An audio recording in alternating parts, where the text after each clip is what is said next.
Just a quick disclosure to share in conjunction with this podcast. Each of us are speaking to our personal experiences and do not consider ourselves experts and cannot offer medical, therapy, financial, or legal advice. We represent a wide range of experience on the autism spectrum and will always honor each perspective that is brought to our discussions.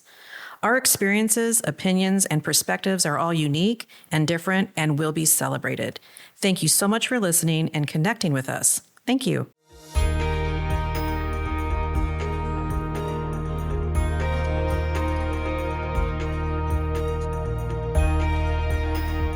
Welcome to Navigating Adult Autism. We are just a bunch of moms with a lot of perspectives, a lot of opinions, and a lot of experience. Our topic for today's podcast is dating, relationships, and marriage. And we have some guests here today. We have Danielle, Claire, we have James, and Catherine. And we are glad you're here. And Danielle is by phone, so she has called in. And then I am Mary, and I'm here with Kara, Tara, and Dawn. Our other fellow podcasters, Cynthia and Elizabeth and Heather, are not here tonight, so we missed them. So we are just going to get started and go around the table and on the phone to our guests. And if you could each just tell us a little bit about yourselves and maybe a brief story on how you met your spouse or partner. Not everyone's married. And let us know a little bit about yourself and how you met your partner. And I would also like to add that each one of the spouses that are here, they're married or in a relationship with somebody that is on the spectrum. Well, that's true. That's probably a good thing that I left off there, didn't I, Kara? Which is why we're here tonight. That's partnering. Yeah. Oh, Lord. Sorry about that. So, yes, because, this is navigating adult autism. So it's funny that autism should be the topic. Yep. So thank you, Kara. You're welcome. Okay. Who wants to start? Catherine, I'm looking at you. Do you want to start? Or I can go ahead and start. Yeah. Okay. Great. So my name is Catherine and my husband is Eric. We have been married for now a year and a half almost. So we actually met so we met twice. We had 2 meetings, and it's kind of funny, and I like to make fun of him for it. So the first time we met, he was actually working at the zoo, and I was interning at the zoo, and I was just so excited to be there. I didn't care what I was doing any day, and most days I was just shoveling poop. But I was just so excited to just be there, and I met him on probably one of his worst days. He was just miserable and cold and just done. And I asked him where the shovels were so I could shovel more poop. And he pointed them out, told me where they were at. And lo and behold, we didn't see each other for another 2 or 3 years. So then we actually met on a dating app, and we went on our first date. And I was like, okay, I don't think this guy actually remembers me, that we've met before. And he didn't. He had no idea. He was like, I am so sorry.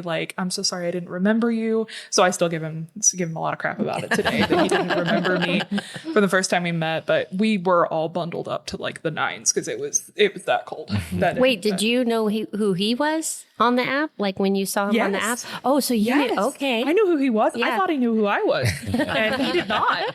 He did not. He just, we went, our first date was bowling, and I told him, I was like, hey, so we've met before, right? That's great. And he did not remember one bit, but. Did you know he was on the spectrum at that time? No, I actually didn't. He actually, so he thought that he was keeping it from me. I figured it out pretty early on. But he one day just had this big moment of I need to tell you something. How far into your relationship did he do that? Oh, we were we've been dating maybe 6 or 7 months. Oh, and okay. he tells me, he was just really stressed out about it. And then he tells me, and I was like, I knew that. And he was like, oh. And I can't remember exactly what he said, but he basically was like, that's not a deal breaker. And it was like, no, I mean, I knew that months ago. That's not a problem. But So how did you know?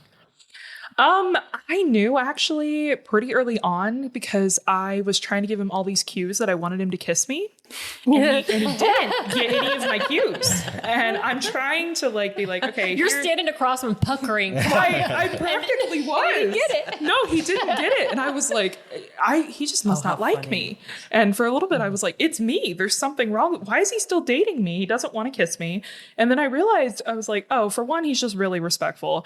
And two, he's not getting any of my social cues. So I ended up just kissing him because I was done waiting. So Woman power. Great story. That's awesome. I love that.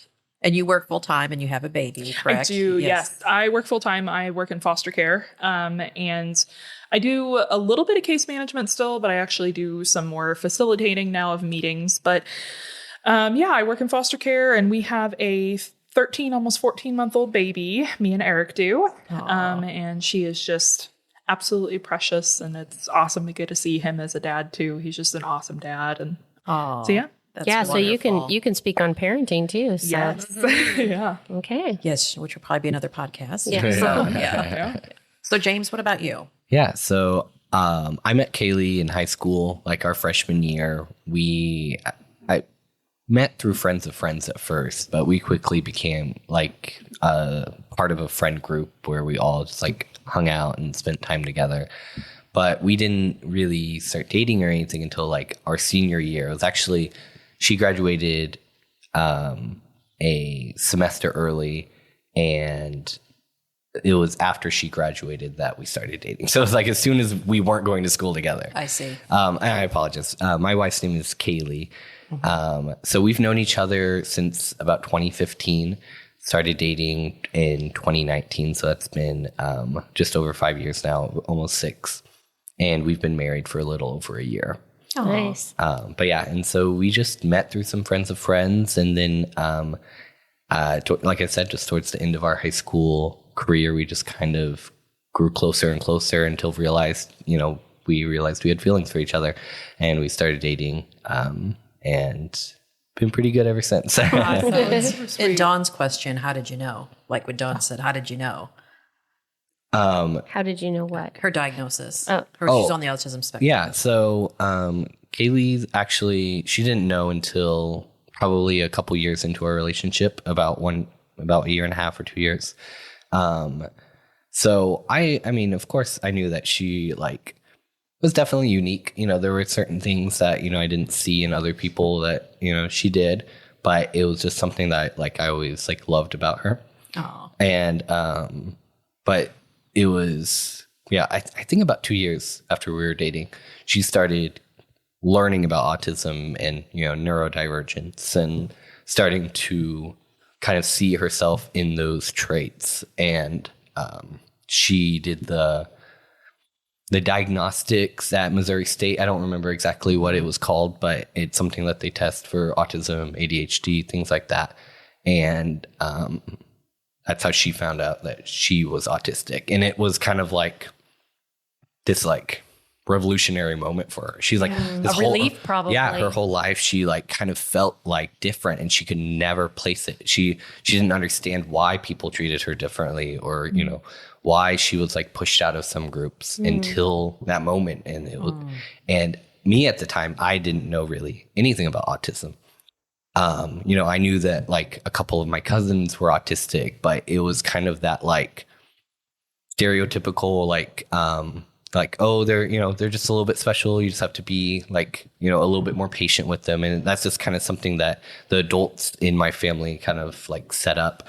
And so I didn't understand it. I didn't know much about it. And so for her, it was a huge moment, something that has affected her whole life. And for me, I just was okay, I don't really know what that means. But so that's, a little bit of my own journey of learning about it and seeing how it affects her and affects other people. What quirky things do you like about, go ahead, Dawn, you have a question? No. What little quirky things did you notice that you thought, She's just this really silly, really funny, and doesn't, it doesn't really matter what is going around, what's going on around us. She will choose to do stuff that is her, she Right. doesn't. And like, and that kind of came a little bit, just even more after she found out her diagnosis, because before that she felt like she had to kind of try to fit in. Yeah. And even when she was trying to fit in, she was still getting like pushed out. And so, and that's, I think, why we were able to bond so much.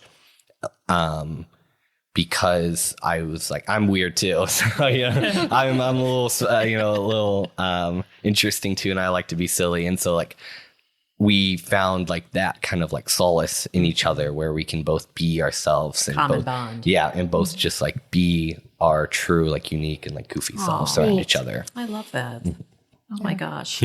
So, James, my question was, can you elaborate a little bit about the friend group where you found each other? Because, I mean, so many people on the autism spectrum are looking for someone, dating apps, but... Yeah. So Friend groups are far and few between. yeah, for young kids. she had a couple of friends. And so it was like the three of them, it was three girls and then me that kind of like joined that group. They had known each other for a little while through school, and it was not a healthy friendship. And it was something that we really found out towards the end of our junior year and senior year, which is again, something that kind of pushed us together. But, those people, they,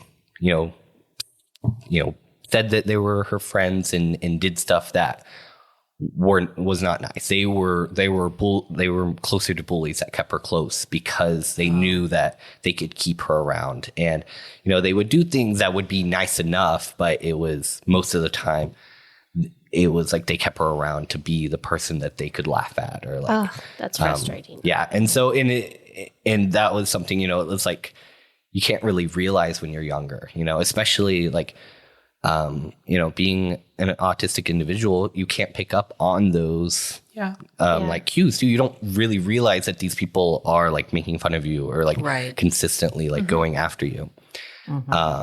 And so, I say friends, but those were supposed to be her best friends. Those were the people that she was always around. And they were probably like her biggest bullies in school. Oh gosh. Yeah. Wow. Did you see that? Were you able to see that? At the time I didn't really realize it either. And, I'm sure that as ashamed as I would be, I'm sure that there was a little bit of me like kind of, joking around with it too, because I saw it as like more of like a funny thing and like, something that was just more of like an inside joke. I didn't see it as much as a malicious intent in the beginning. But I mean, like I said, towards our junior year or senior year, when we start maturing and like kind of seeing those things about Figuring people, it out. you're like, wow, this person does not have any of my best interest in mind. Yeah. Right. And it was especially for her, like they like, as someone who's been able to get along with people a little bit easier, it wasn't something that they were trying to push me out. But, seeing that behavior that they portrayed towards Kaylee, it just like, do I want to be friends with these people? Like if they're going to treat someone like this just because they think they might be a little bit different than them, Yeah. And a little bit of grace to you. I mean, you came into that friend group and she was already friends with them. So like these like inside jokes or whatever, like you don't know how much they're affecting her either until later. 'Cause you just came into that. Yeah. So I went to somewhere that didn't, a small enough school that didn't even have a high school. And so I had to go to Branson for high school. And so that kind of introduced me to a much bigger environment. It's kind of, I had a lot to learn. I came in, my 8th grade class, like graduating class, was like 30 people. And then going to Branson, which it's about 300 to 350 people, was a bit of a culture shock, Well, good. Thank you. Well, let's, before we get to Claire, let me jump to Danielle on the phone really quick. So, hello, Danielle. Do you want to go ahead and tell us a little bit about yourself and how you met your spouse? I met my spouse, Michael, in 2021, and we were just online doing Match.com. Okay. Both of us, we were a little older in life, so we both had, I'd say, at least 10 years of online dating experience. From that, you get excited about it and you want to go date, and then things don't go like you want, and you take a pause. And so we'd both on many apps and taken many pauses. But it so happened that we were able to connect. Match was one I had used a very long time ago, and I came back to it thinking, oh, I don't know, maybe it's changed. And with my various other relationships, I think the way I look at it is there was just such a great sense of honesty and that's for sure, isn't it? and a like not wanting to play games of the mind. True. That was so very refreshing. We love to play all sorts of other games, board games, video games, all of the things. But it was so refreshing to know that he was interested, know that he wanted to plan some things out with me. And that really was a quick difference, I would say, for me, compared to the last few relationships I had been in.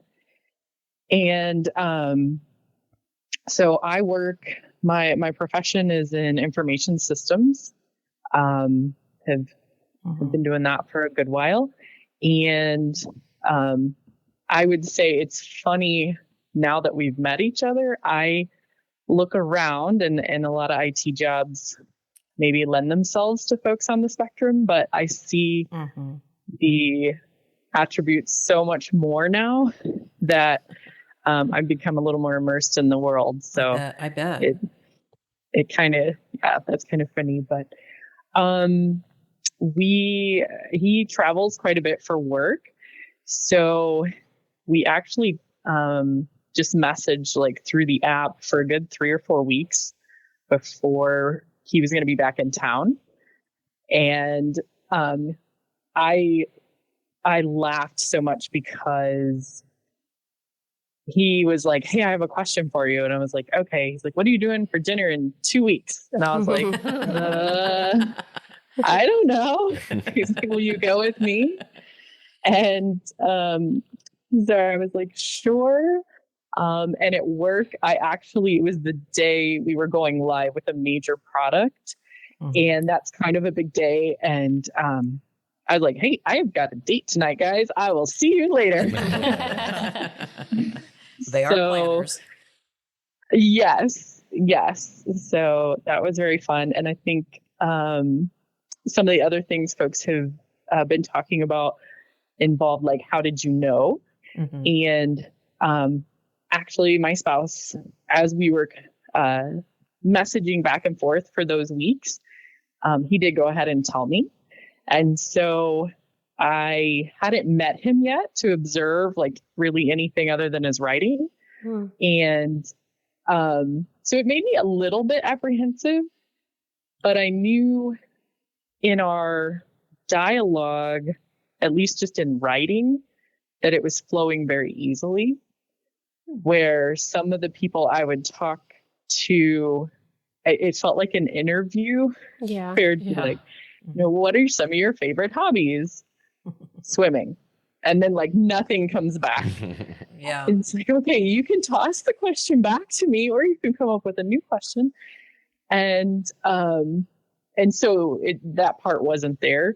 It was all just quite conversational, and I could tell he was funny. And so I was a little apprehensive, but not too much. And I thought, well, I'll know quick enough, because a first date in general just kind of tells you like, can I converse with this person? Right. Do I want to see them again? All of that. So it was a yes, definitely. And oh, good.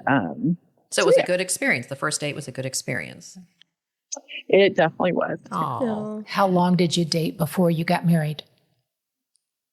We, let me think about that. So we met in July of 21, and we were engaged January of 23. So about a year and a half.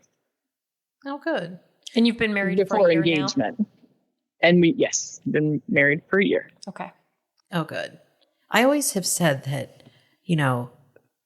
individuals on the spectrum would make such good boyfriends, girlfriends, or spouses because, like you said, there's honesty there. They don't really hold things back. They're organized. They're tell you just like it is, and loyal too. And once they love something, as they love it, whether it be a video game or a movie Or a person. they're just invested. Whatever they do, it seems like they're just invested 100%. They really like it. Most of them, I would say our experiences. our experiences. Yeah. Yes, 'Cause you can't just our lump everybody experience, our together. perspectives. But Yeah. a characteristic of them are being organized, and if they're into something, they perseverate on it and they like it and they go for it. But Yeah. I always thought they'd make very good spouses. Speaking from my Yeah. own experience Yeah. with my own son. Later that's all I'm on in saying. the episode, we're going to try to find dates for our children. Have callers be able to call in. Yeah, call it. We need some What's your favorite app? We'll I'll start tell you our own, all the positives of my son. Because he has lots of them. starting our own navigating Yeah. autism app. Dating app. Yeah, Dating app. Navigating adult autism dating app. Yeah, there you go. Okay, Claire, you're up. So, All right. how did you meet your partner? My partner, I actually met him online, but in a bit of a different way. We met back in 2018 because we were volunteering for a game, like moderating a game that was one of our interests. It was an old Disney game called Toontown. And so we were part of a remote team of volunteers that we worked entirely through a social media platform called Discord. And when I first met him, we were both moderators. I was training to be on the team, and while we were doing the training, I remember him privately messaging me and saying, that this person, you're supposed to only warn and kick and ban them, and then you need to get them out of the game, and you don't need to keep kicking them. And I was like, you're being so rude to me right now. What are you even talking about? And I was like, man, this guy is so rude. I'm like, I had never thought that I would be later on that we would be attracted to one another. And that was actually we met in 2018, but we didn't start dating until 2020.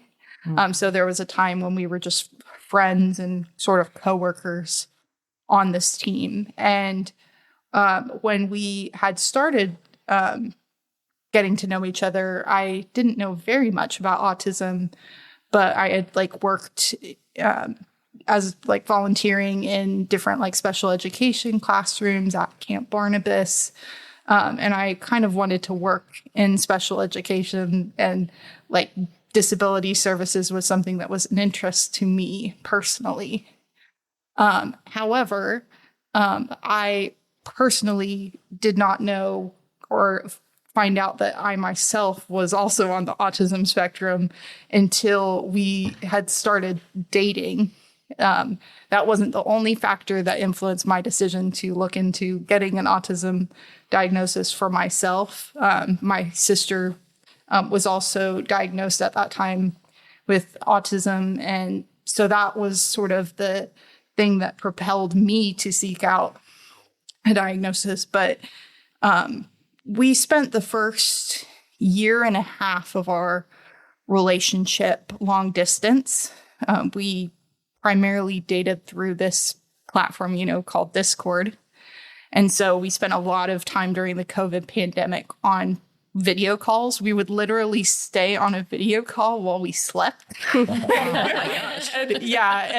And his parents were very much fed up with us. And, also adding that he lived in the UK at the time. So it was a 6-hour time difference. Oh my goodness. And so we would basically stay up on the phone all night, and his parent would be they would be like, who is he talking to? But before we started dating, like we would just sit on a call together and I would just watch him play like his video games. He would like play the game and I would just sit there very supportively. And it was in October of 2019 that I kind of figured out that I really liked him after we met at a convention in Pittsburgh for the game in person. And we were spending a lot of time together. But he did not pick up on any of this. Oh. And I finally, like, in the middle of the night in December 2019, I messaged him and I was like, I like you. And he was like, I like you too. But I need to think about, like, if we want to be in, like, if you wanted to be in a relationship or not. Then I went to the UK with my dad about a month later, and I remember messaging him and asking if we could hold hands when we were visiting each other. And I remember when we were going around London with him and my dad, who is legally blind, he figured out that we were holding hands, like, kind of sneakily behind him. And he faked back pain so that we could go off on our own for a few hours in London. It was so romantic. But then we weren't even official at that point. But it sounds like to me that you were the one that were making the moves. The first moves. I know. I was like, please, are you going to, like, give me something here? But I feel you. I like Catherine. I feel you right now. Yeah. And then for Valentine's Day, he sort of collaborated with his mom to send me this, like, Valentine's Day gift, which was art of our characters from the game. And it was so adorable. And so after that, I was kind of like, what is this? What are we even? So for his birthday, I sent him, like, this really, like, lovey, letter. And he finally was like, when we were sitting on a call, he was like, I love you. So that was in March of 2020, the day after his birthday. And I always remember that very fondly. But then we were long distance, of course, for the pandemic. But he ended up coming over from the UK in June of 2021. And his parents thought that he was coming over for what the Brits refer to as a summer holiday. And they had planned on him staying for 3 months. And he knew that it wasn't going to be 3 months, and he ended up staying. And I don't know how any of the moms on this panel would feel if their kid suddenly decided to move to another country and stay. Oh my. Yeah. But it was really amazing. I feel like I have learned so much as someone who is autistic, but having pursued a diagnosis later in life, because even though my mom was already considering that I might be on the spectrum, it was living with someone and really having to unmask and uncamouflage around that person that really was the thing that propelled me to pursue a diagnosis. Wow. Yeah. And I've never felt like more free to be myself. I know James talked about how with, like, Kaylee, that he felt like they could just be silly and free. And it just felt so nice to be with someone who understood me and my struggles, even though our support needs are very different and they differ from person to person, even within the different levels of diagnoses. It's amazing to see how we're able to complement one another as well. I love that. I love that Good too. for you guys. Good for all of you guys. Donna, did you have a question? Okay, sorry. Sorry, listeners. I call out Donna a lot, I guess. But I think I thought of it because it was one of your questions. Like, did anyone know about autism? I know your family did, right? Because you're sisters. Yeah. But how much of you all did you know about autism? And just jump in anytime anyone wants to say anything about it. Yeah, I mean, I really like, of course, I was like familiar with it. You know, it's like something that you hear about or learn about in school a little bit. But Do you? Okay.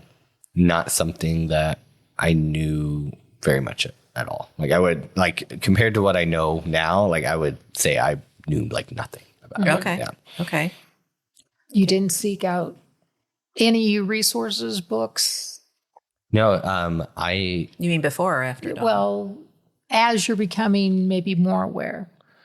it was something that, you know, I saw Kaylee working on and like for herself and her talking to me about it. And I was like, okay, yeah, I'm like that makes sense. But it was never, I mean, honestly, I would say that I didn't take it super seriously until she told me, you know, that the diagnosis came back. And then I was like, oh, okay. It was just not something I had ever considered. I definitely had more of a negative connotation to autism and to being autistic until I started learning about it. And so, you know, I was like, you know, at the time, Kaylee was, you know, she had worked since she was 15. She had a job since she was 15 years old.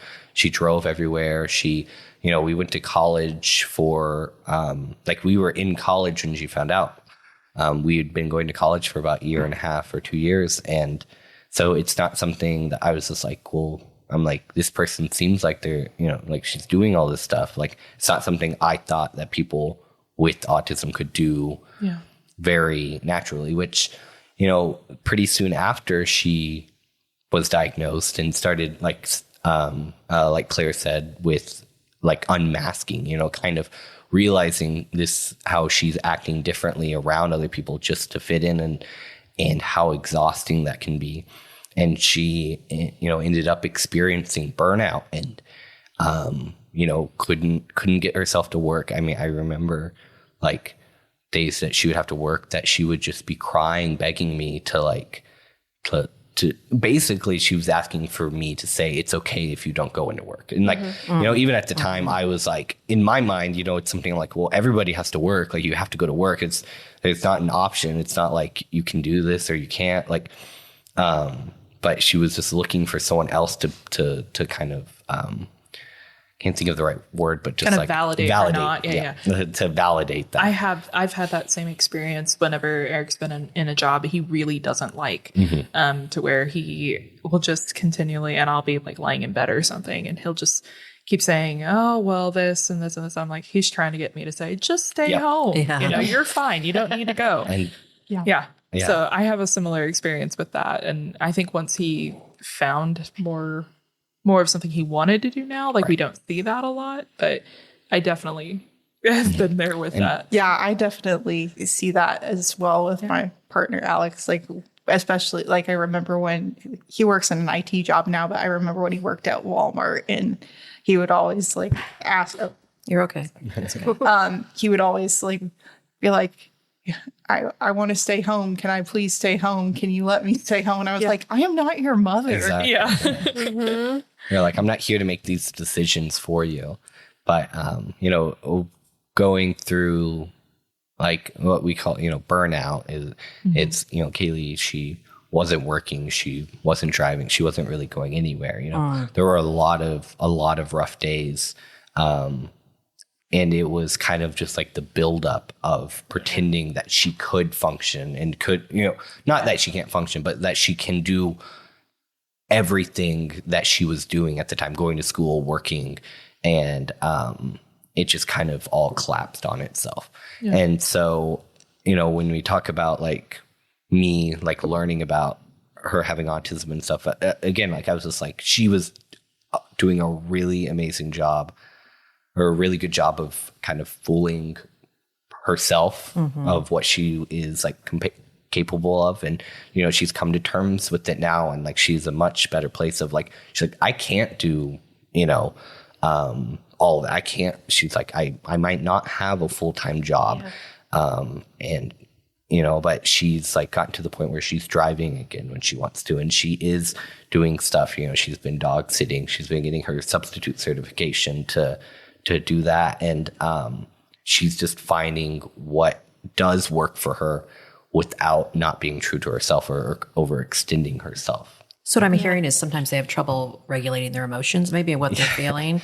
Yeah, I think that's part of the diagnosis too. I mean, I know with some individuals I've worked with that have autism as adults, they didn't know when they should call in sick. Like they'd go in sick. They didn't know, they couldn't always make that decision. What worked, what didn't, or why am I feeling like this? You know, I have to explain to them, like, you're tired. People do get tired at work and people have bad days at work. And sometimes people want to quit and walk out and never go back there again. Is that what you're, like, I've had to tell my own son, like, there's days I've left my job and I don't ever want to go back there again. I hate it. I'm not going back. And, you know, but then tomorrow's another day. You get up, you go to work. Everyone has bad days. And it was like, really? Really? You feel like that? So is that what the regulation, the emotions, I don't think they always tune in. Yeah. And you know, what's wild with Eric recently, he has been loving his new job. Right. Yeah, good. And he told me the other day, he's like, you know, I just want to point something out. I haven't called in since I've been at this job. And he recognized that he had called in a lot before. And we talked about it. I was like, yeah, you were calling in a lot. Like so much so I was worried you were going to lose your job, you know, things like that. And, you know, then I'm panicked about money and stuff and things, you know, and keeping our house and all this kind of stuff. And so he actually came to that realization the other day. He's like, I did that a lot before. And he was so proud of himself when he realized it. He just had to tell me, he's like, I haven't called in at all. Yeah. And he's been sick some days too, but he's went. Good. Yeah. Two questions for you, Catherine. Yeah. Can you disclose what Eric is doing for a living? And then can you tell us how old was Eric when he got an autism diagnosis? Yeah. So for a living, Eric is actually a para, and he is just thriving at it. And it's so... What age of students is he working with? So he's in middle school. So he's 7th and 8th grade. It's really funny because he is, for years, at first he was a camper at this autism camp, Camp Encourage. He was a camper there whenever he was younger, and then he transitioned to be a camp counselor. He loved working with that age, that middle school boys, you know, that age. He really just loved working with them. And it was funny, whenever we first met, he actually met my nephews. I have a lot of nephews, plethora. And so he met all of them. They were almost all teenagers when he met them. And he just clicked so fast with these kids. And so much so that I was like, okay, I'm a little jealous here. I'm your aunt. What is happening? Like, why is he your new favorite? But it was just so neat to see that. And so I had suggested at one point, why not try a school? I got shot down so hard. He's like, I hated school. You know, I don't, you know, middle school was literally a nightmare. And his passion were animals. Yes, it was. The zoo. Yeah. He was a zookeeper when I first met him, you know, and he was like, no, I hated school. He actually, and he would be fine if I said this, he didn't even, he actually left school in middle school and he started doing homeschooling because he was being bullied so bad. And so I think going in there, he goes in there with a level of understanding to these kids that other people just don't get. But he's like, I get where you are and how hard it was for me in middle school, like being on the spectrum and what other issues that they have going on. And then, so with him, he was diagnosed fairly young. I can't remember the exact age. By the way, if y'all haven't noticed, my mother-in-law is actually usually on this podcast. Just thought That's Cynthia. Yeah, Cynthia's my mother-in-law. I'm on her mic right now, actually. But but it was fairly young. I know it took a little bit for them to be able to get the diagnosis, but I believe it was before elementary school, though. Yeah, it was 3 years old. Yeah, it was pretty young. So, you know, he's for a long time I think had different seasons of struggles, of course, you know, and it's just kind of moved past certain things and then found some more, you know, like, I found something new to have difficulty with, you know, but he's been in the community for a long time too. Yes. Cynthia's always gotten them out into the community. Yeah. She's very involved. Great at getting people involved. And you know, it's funny, we were talking about what we knew about autism before. Right. So I work in foster care. And so I actually had a lot of experience with autism before I met him. And at the time, I was actually just finishing up school. So I wasn't a full caseworker, but I had worked at a crisis nursery. And so I had a lot of experience with kids on the spectrum. And so that's why it wasn't a shocker to me whenever he's, like trying to hide it from me or whatever. Like I knew because I had been with enough people, but yeah, so that's kind of my background with it. And yeah, Got it. Yeah. Thank you. For sure. So Danielle, can I ask you a yes, question? A similar question. How old was Michael when he was diagnosed? So he was later in life. He was actually about 20. And so kind of similar to Catherine's experience, he ended up being homeschooled for a bit. And actually, he did not finish high school. So he went back and got his GED. And that was just really kind of the best solution at the time.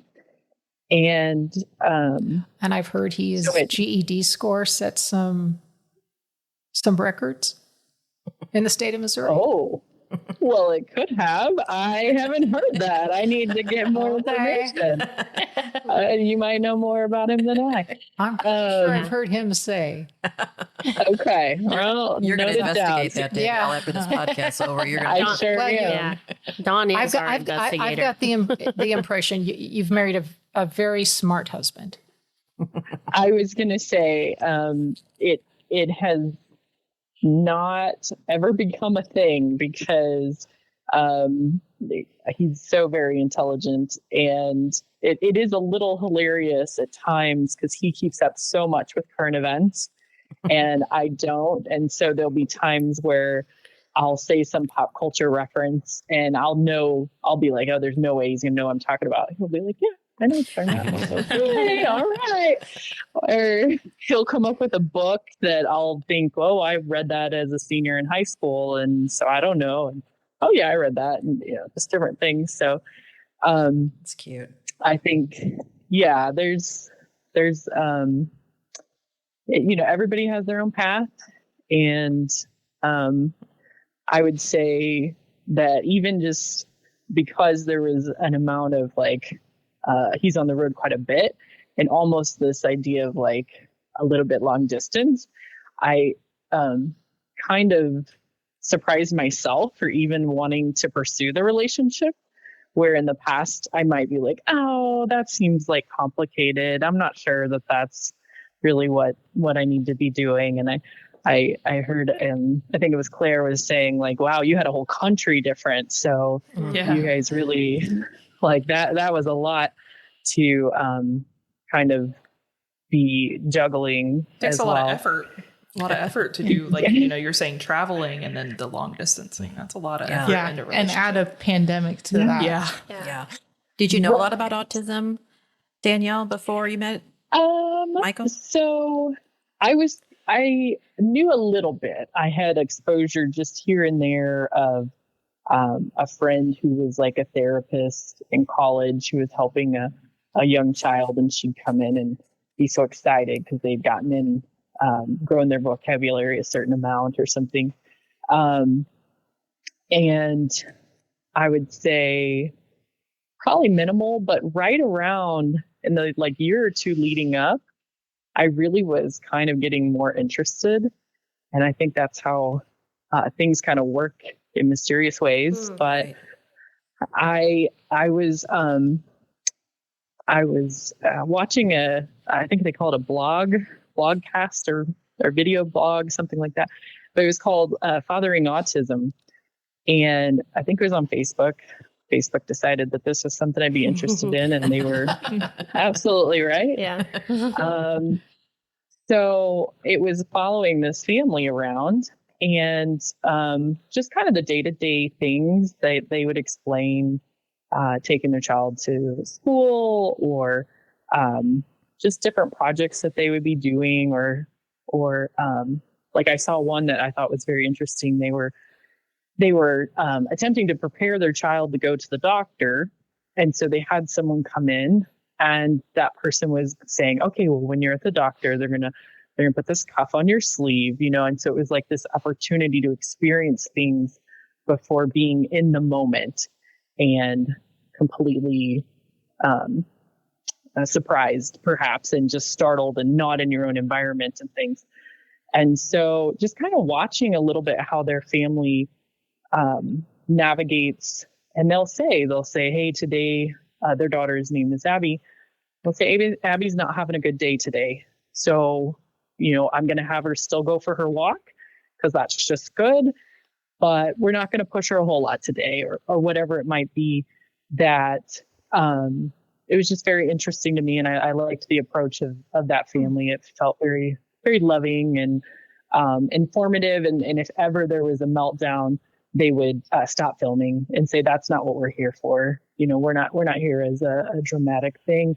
We're here to just have folks experience, but not those things. So, so I got interested in that. And then also The Good Doctor, which yes. I love that show, or, at the time I was really watching it, and it was very informative. And I know some may have mixed feelings on it, but I knew maybe parents and children or autistic children that a hug might be something the parent really wants, but it's not something that the child wants. And different levels of wanting affection and things of that nature, that to actually see it sort of dramatically play out with like the fact that a hand is on your forearm can be, your senses are going crazy, and that small touch can be a lot. And just those little things that said, okay, it's going to be taking it together at whatever pace is comfortable, but also asking the questions along the way, so that it's like, what are you comfortable with? What am I comfortable with? Is it okay, my arm's on your forearm? Those sensory issues and that, did you have difficulty working through them because you're in a romantic relationship? I mean, affection. The affection, the kissing, the hugging, and we're not even going to go to sex, but that's right. A big issue. Well, but let's talk about that really quick. Does anyone have? Go ahead, Danielle. You can expand on that. But we're going to open it up. But go ahead. I would say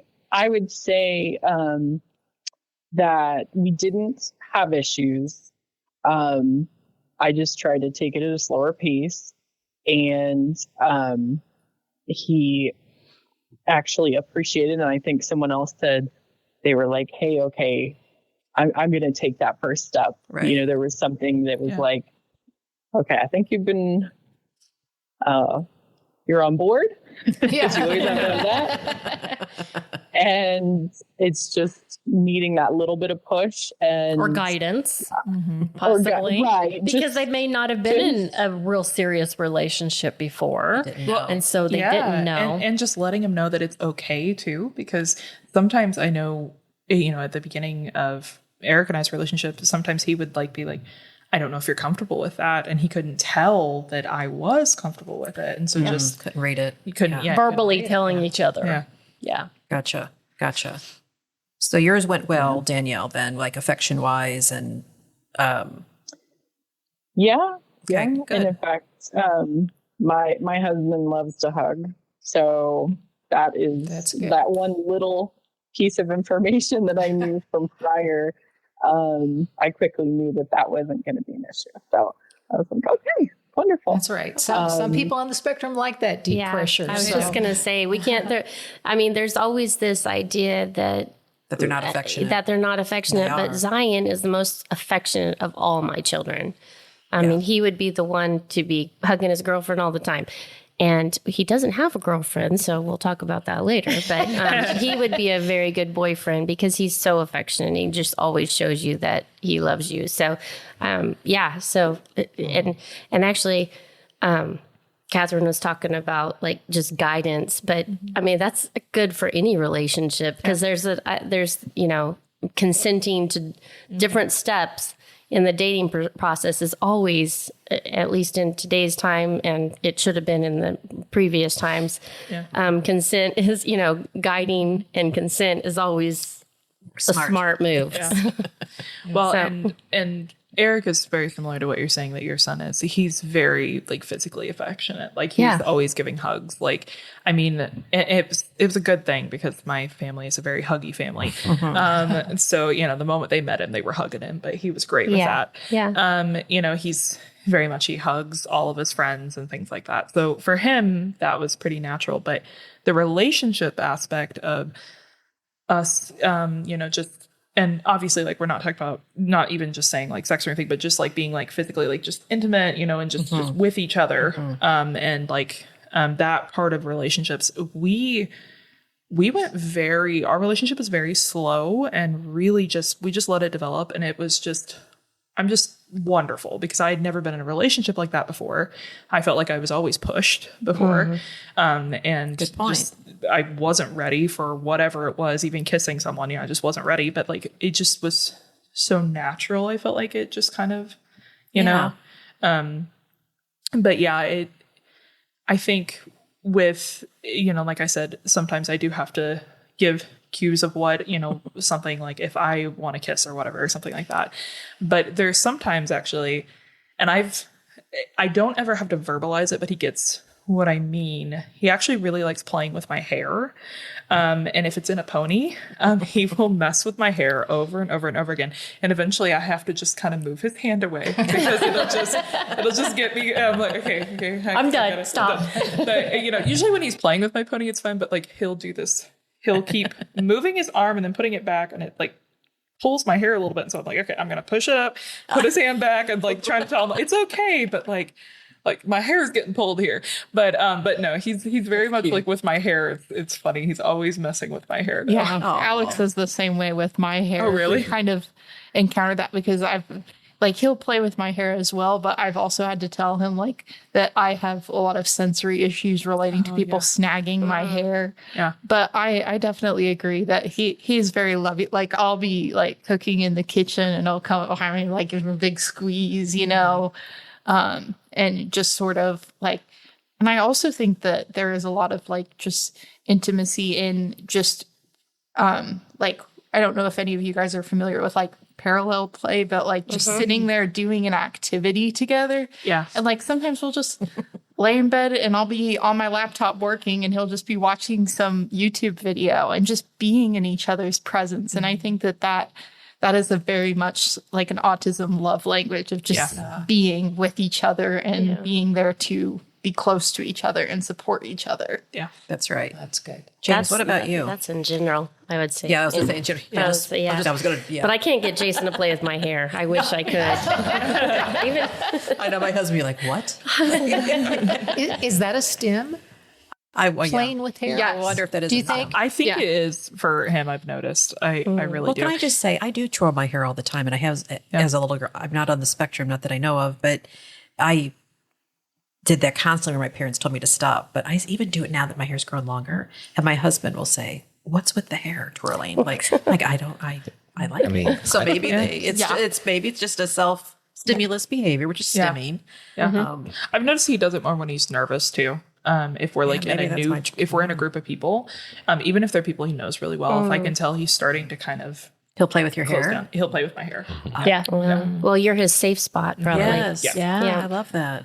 I'll say that Kaylee has told me before about when she was younger about twirling her hair until it would go into knots. And her mom, would tell her not to twirl her hair, and eventually it's like it got knotted up so bad she had to cut it off. Like, this is because you wouldn't stop, twirling it. But I think it definitely is a self-soothing behavior, and it's really interesting how like to see like like men with autism like doing it with their significant others who have the longer hair. Right. Yeah, that is that's really interesting. Maybe if you grew yours out, You're right, I guess so. Yeah. What is your affection like? Is it okay with your wife? Is it similar to what everyone else is saying? I would absolutely agree that it's definitely similar. Like, I think, Kaylee, you may have heard of like the love languages, and which is, just like physical touch and stuff. And that's definitely acts of service. Yeah.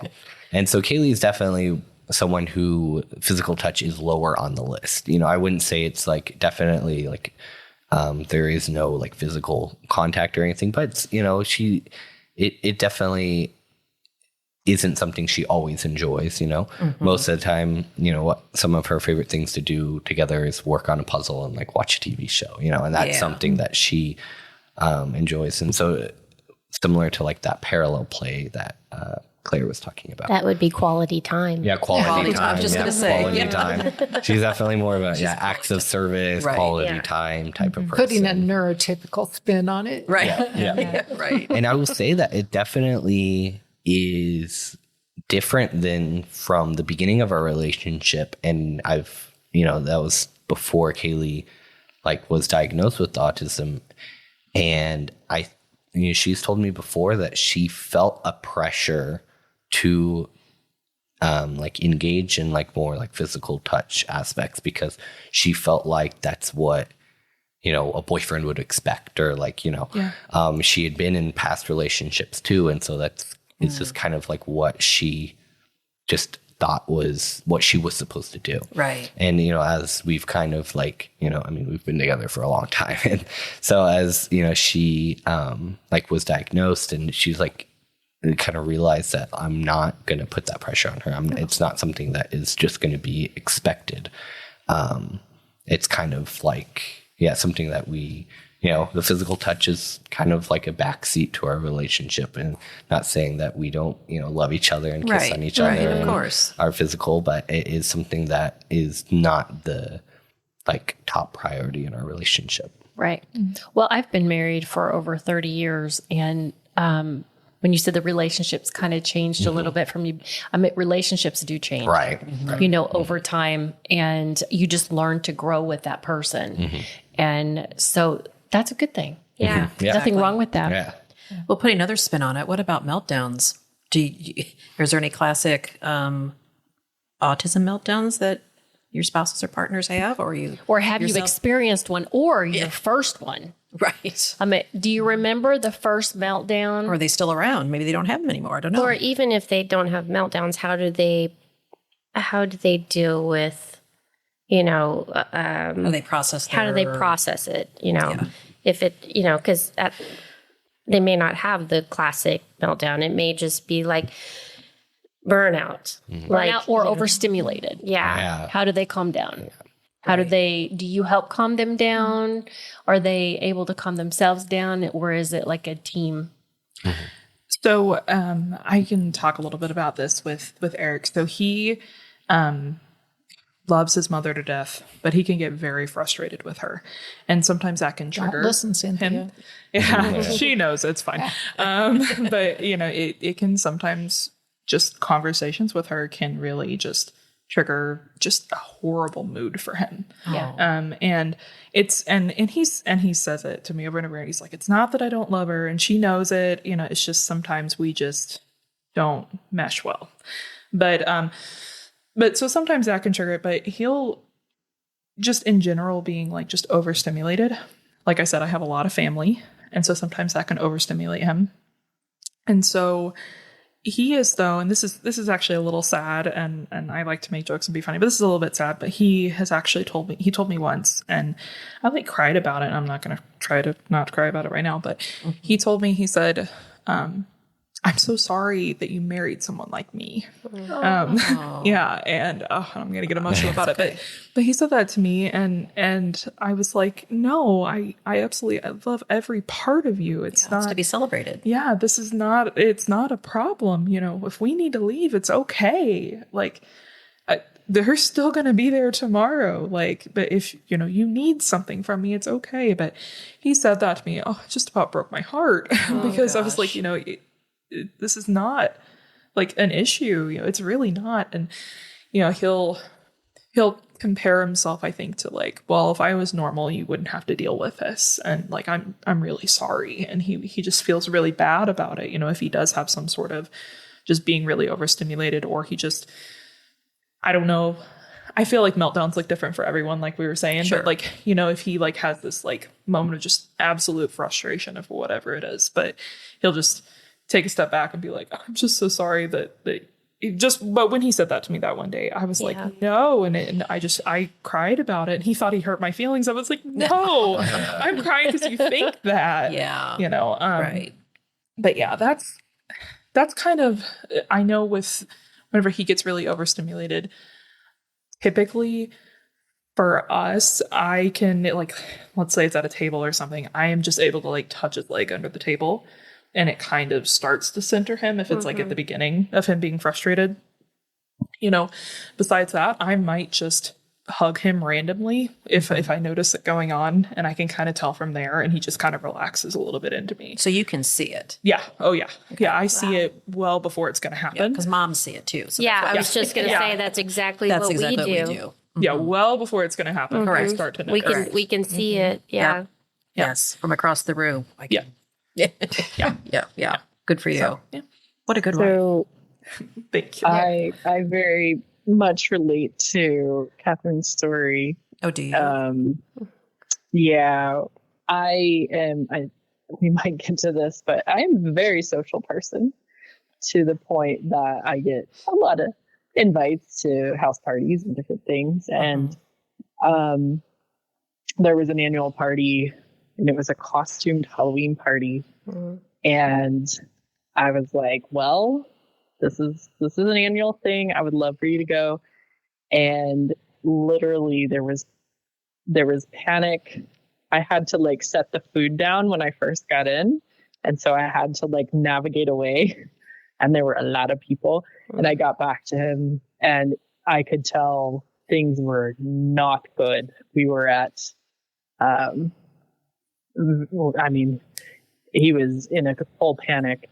So you mean when you walked into the party, you put the food down and then noticed right away? Or yes. Okay. Yes. This environment was not the right environment, which I kind of suspected, but I was like, well, we haven't really done something like this. And you thought, what the heck? What could go wrong? Right. I was like, we'll put costumes on. It'll be fine. That's right. That did not make it fine. And so I was like, we can leave right now. We don't have to stay. And he was so upset with himself. Yeah. That was a quote unquote normal sort of thing. And that it was not something that he at all felt comfortable doing. And he knew it was kind of a little tradition with me and my friends, and kind of beat himself up the whole night. The best I could do you was, left, is that what you mean? Did you stay at the party? We did stay. We made our way outside where there were less people, less noise, and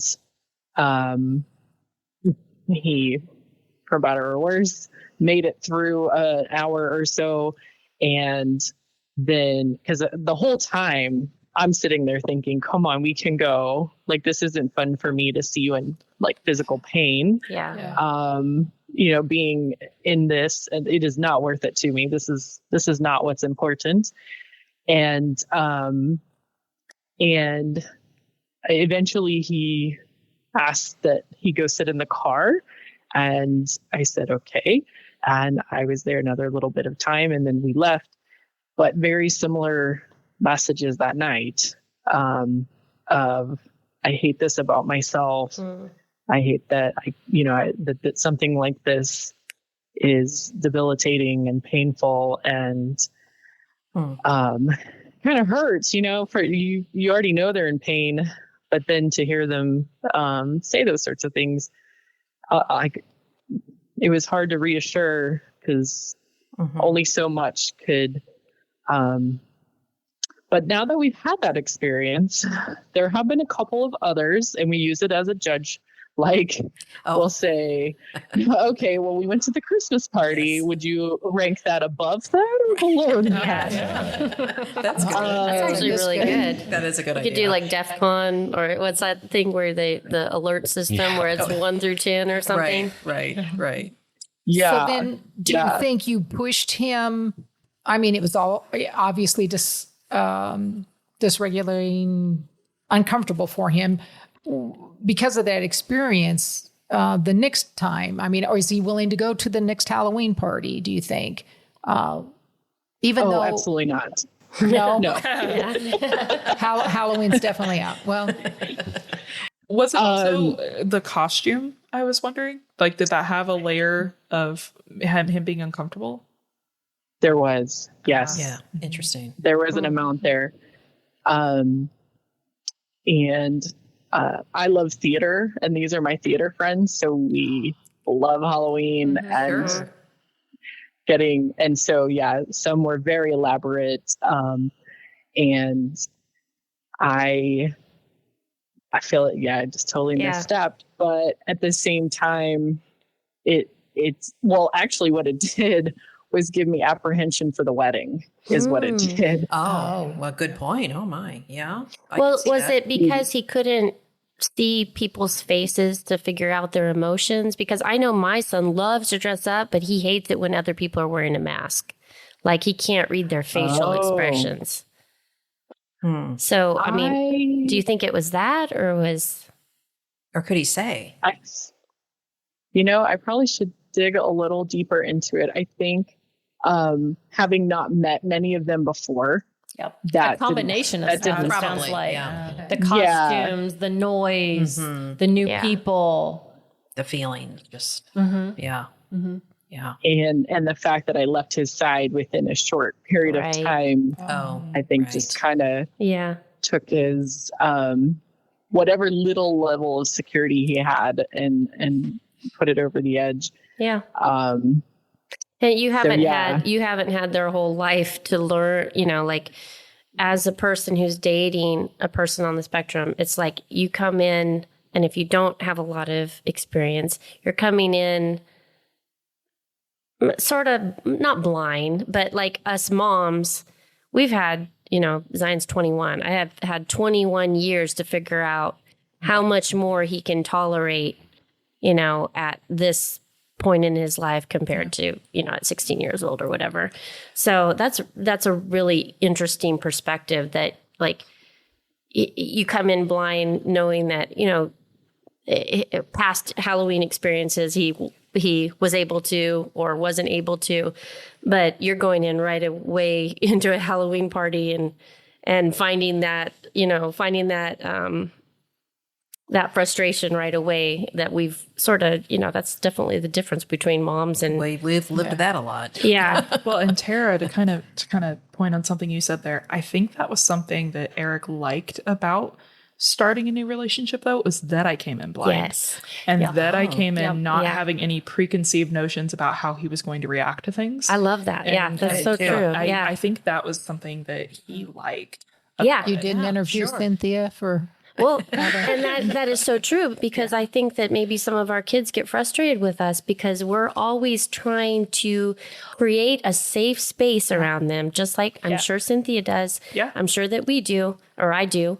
I go in thinking, what could go wrong? Yeah, exactly. That is my immediate perception is like because it's happened so much. Yeah, because it's happened so many times, and we've had to leave we've had to leave so many parties. Events, we've had to maybe, limit some of our life so that our kids could be more comfortable. And our kids know that. And I know Zion, he's able to do much more than he ever was. And he, of course, mom remembers every other experience in the past. Zion wants a new experience, he wants to go in fresh, and mom remembers everything that could happen. And I think for the part 2, a good question at the very beginning, because we've kind of talked a little bit about parents versus you guys as mates and how was that transition. So maybe that's something that we can discuss in part 2, right? About how us parents can hand over all this information, or hand over giving them to you guys. Giving up our control. Our control, exactly. Yeah. And I know James and Clary weren't able to talk about the meltdowns yet or anything. Do you want to, before we wrap it up to start part 2, do you want to briefly talk about that really quick? Yeah. I'll talk a bit about it. So while I don't experience meltdowns myself, I I have more experience with the shutdowns. My partner does. And so it sometimes is very difficult as the partner to try and help like manage and de-escalate meltdowns, even though I myself, like I work in the disability field, trained in de-escalation. They give you all those trainings, you know, and it's funny because like I'm Some sure parents have had that training too, by the way. yeah. And like it sounds good in a book, but it doesn't Really does, always yeah. work in the Real life. in the real life. And so a lot of Alex's meltdowns that he has aren't necessarily related to sensory, but more so related to that perceived loss of control over a situation. I find especially job situations very much like if he has a bad run-in with a coworker or a supervisor, and he feels like he's out of control, or if knows he has something going on at work that is really stressing him out, that can be that trigger that causes him to have a meltdown. I will also say he is very much a techie guy, so like if you touch any of his tech stuff, that will be another thing. That Might be a little meltdown / shutdown. yeah, and he likes to keep things in very pristine condition. And so like with his MacBook, I always, because he brings around his little little blower thing to clean the screen, and he'll just I remember like even he went over and was like blowing on his MacBook screen, and I was like, there's no dust there, there's no scratches there. It's like, no, do not touch it.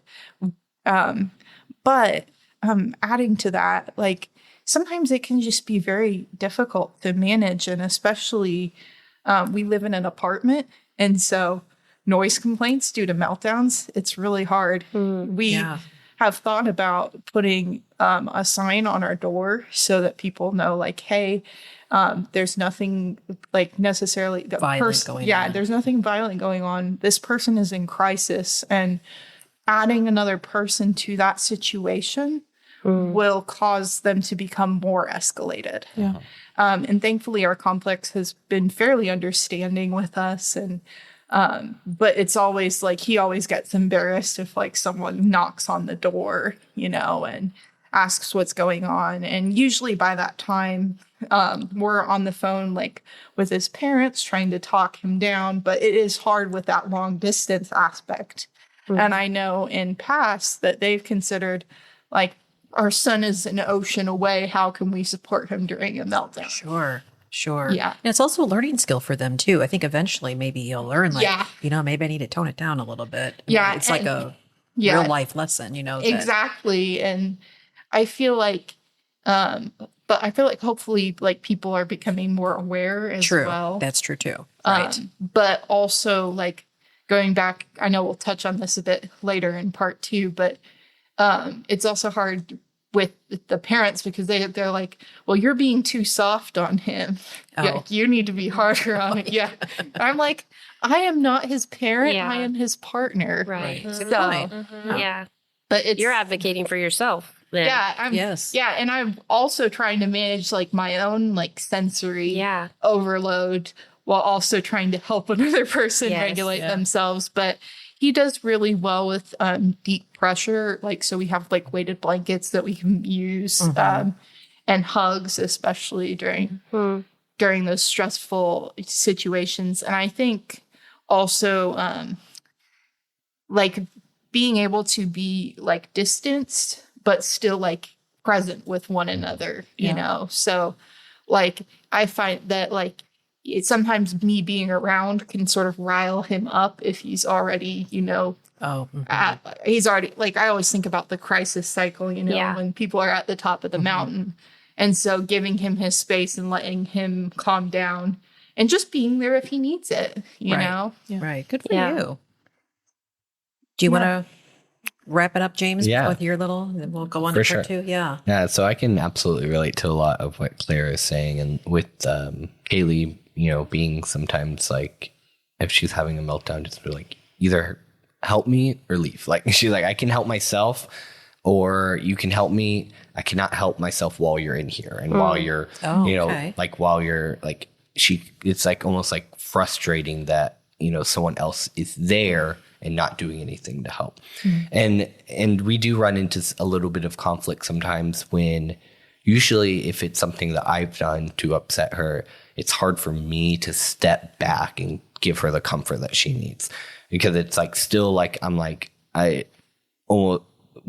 for whatever reason, when it's like I've got my own like person, like I'm involved with it, it's harder for me to be a little bit more objective. And it's something that I'm definitely working on. But I would say, the biggest trigger is just plans changing or things not being like planned out.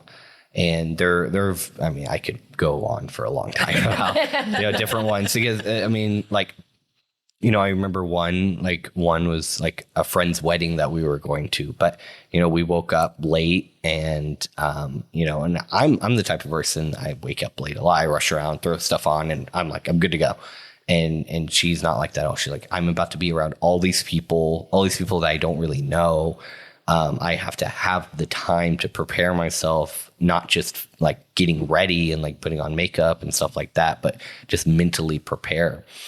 And another one was going to a dinosaur convention that they had up here. I can't remember what it was called, but it looked awesome. We got tickets for it, and we went there. It was loud. The only people there were kids, which is something that we run into a lot. Things that seem very interesting and seem cool. I was there with my son. Yeah. He was 30. Yeah. Yeah. This was, exactly. And it just being like, while we try to enjoy ourselves, it's just, if things are loud or crowded, it's just can be too much for very, very easily.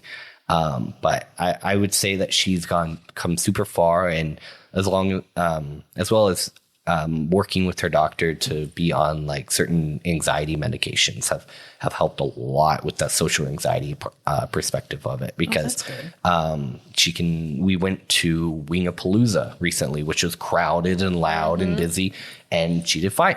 Maybe we didn't stay there as long as some other people would have, but